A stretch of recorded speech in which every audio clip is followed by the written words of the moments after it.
In today's project, we're going to take a type 1 horn button with the castle and the fox on the top, and we're going to take that image and reproduce it so we can put it on a Gearshift knob, a VW Gearshift knob with a 7mm mount, and that's what we will be doing. Here at Knob Soup, we recast vintage steering wheels, restore, mold, and cast dashboard knobs, escutcheons, and rubber items for antique, vintage, and classic cars. This is an early VW Type 1 horn button. I bought it off of eBay. The face is kind of scratched, but I didn't care about the face because I'm concerned about the back. It has a gold castle and fox with a black background. And how the manufacturer made that gold pop is they filled the back of the horn button with black paint. And so what I wanted to do is to get an image of that castle and fox by taking away that black paint. So I started using lacquer thinner, and over the course of an hour and a half, I was able to remove all of that black paint, revealing a nice crystal clear castle and fox image. But what I'm going to do now, sand it at 3000. I'm going to take some Ultra Cut compound cleaner by Meguiar's because that's what I use to polish all of my plastics.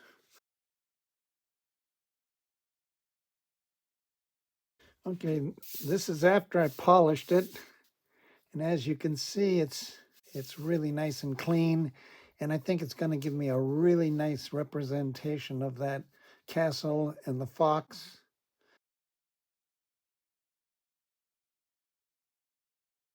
And this horn button is a certain size, but it's too large for the Gearshift knob that I'm using. So I have to reduce this in size in order to get this logo to fit on top of my Gearshift knob.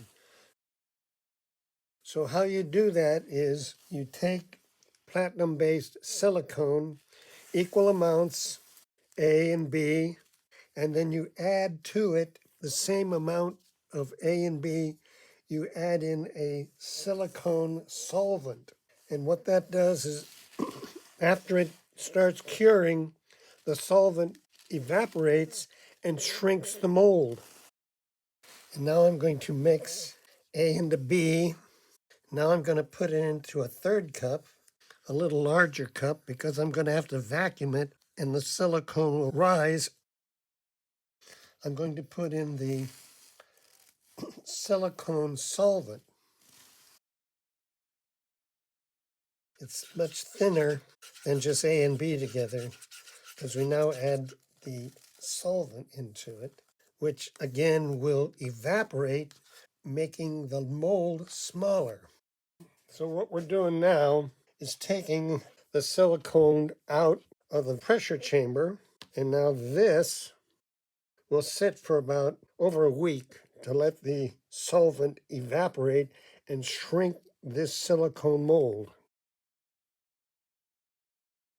We took a mold of this, and the fox is looking to the right on the original. And I took out all of the black on the back side of that. And we now need to make sure that if we made a cast of this, it would still be incorrect. He would have the fox looking to the left. So what I need to do is make a mold of this mold, which means that I've got to coat this with Vaseline or a silicone, pour the same silicone in here, and get a reverse of this to get back to a fox that is looking to the right. And that's my goal. To get down to the final size that I needed for a Gearshift knob, I had to use this process of reducing the molds in size twice, using the same process, mixing A and B and then a silicone thinner and reducing it and making a casting and then making a mold and reducing that one. Long process, but I got there. Sanded it down starting with 220. all the way to 3000 and then polished it.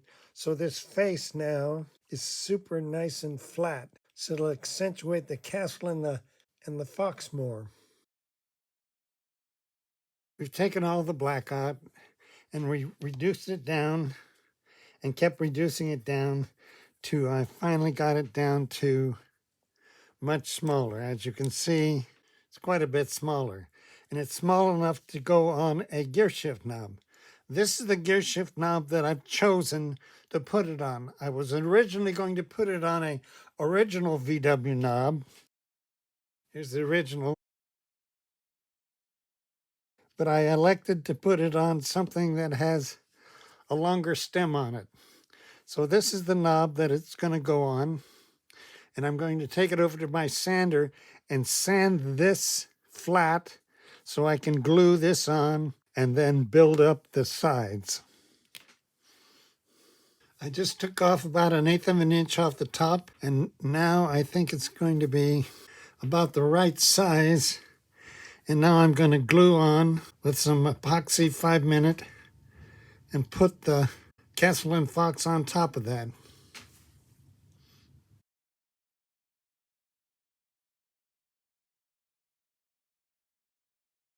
A couple of hours have passed. Let's take a look. Nice and tight. Now what I'm going to do is I'm going to put some masking tape across this to protect the face, and then start putting in some body filler down all around here.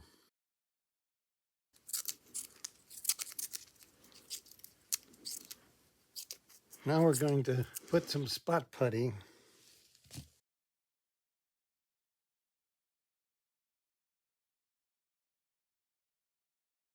Let's start sanding it with some 800 grit. Let's move down to some finer sandpaper.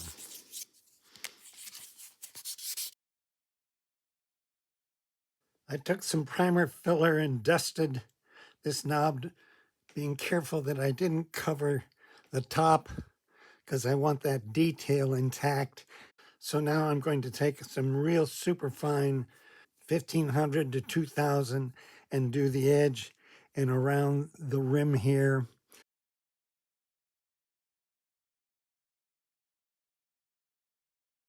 Now we're going to make the containment mold. Because this knob has a thin base and a mushroom top, I found this PVC pipe that will fit and give me more than enough room around the top.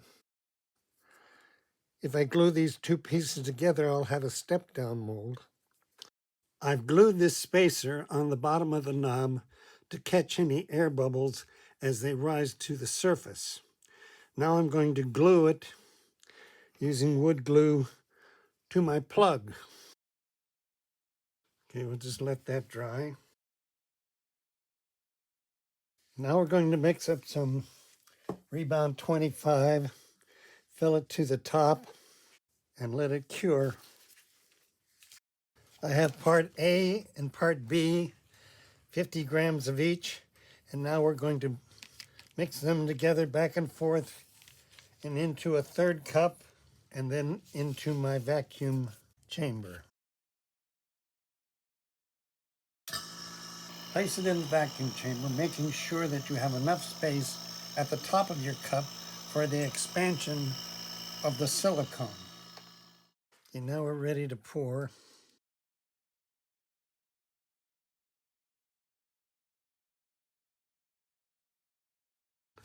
Okay, this is firmed up now, and now we're going to take the plug out. We're going to put some Vaseline on this side, and then we're going to pour this so we can have a stem.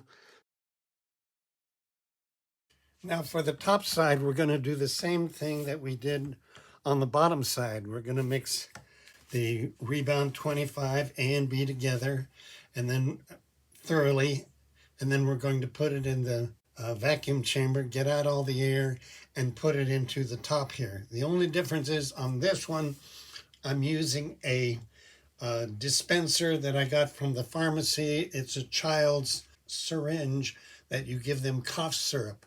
I pour it down the channel and then squeeze it out so I can get it down inside that hole where the stem is.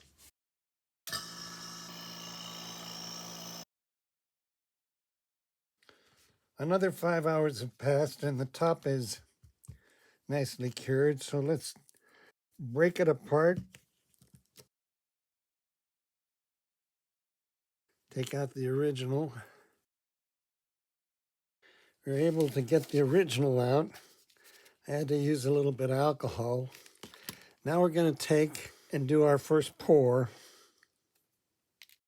Okay, I mixed up some translucent ivory. A into B, and then B back into A, and A and B into a third cup.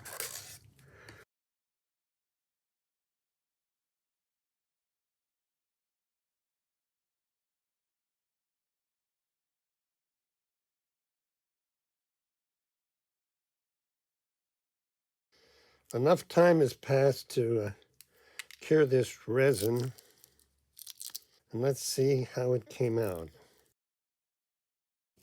Now, I'm going to use a little alcohol. Here's a little tip. For molds that are difficult to get out, you put a little alcohol in there.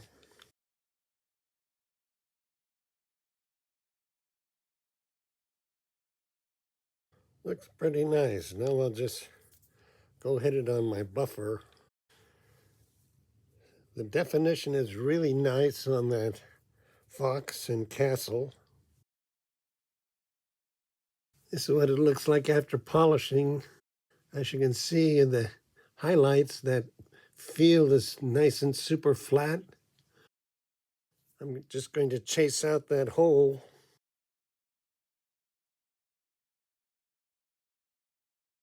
I have a real pretty light green here.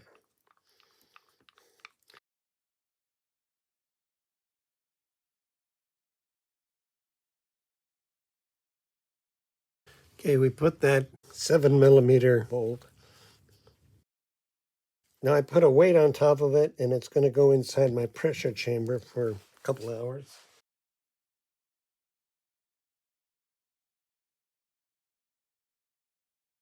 I think we're going to need a little bit of alcohol. Take this out.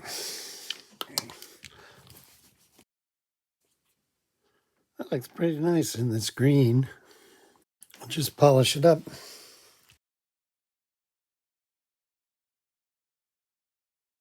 I just got done polishing it, and it still has a little polish residue on it, but you can see that the field is nice and flat.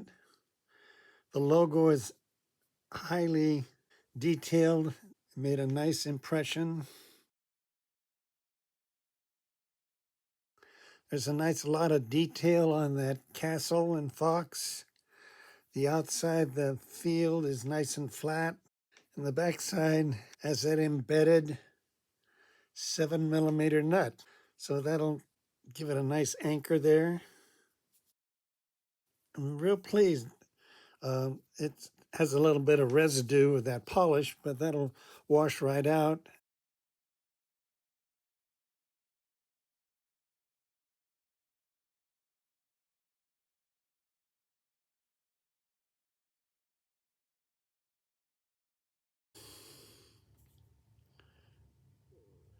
And there you have it, a VW Fox and Castle Gearshift knob. Thank you for watching. If you've enjoyed this video, send me a comment and subscribe. Thank you.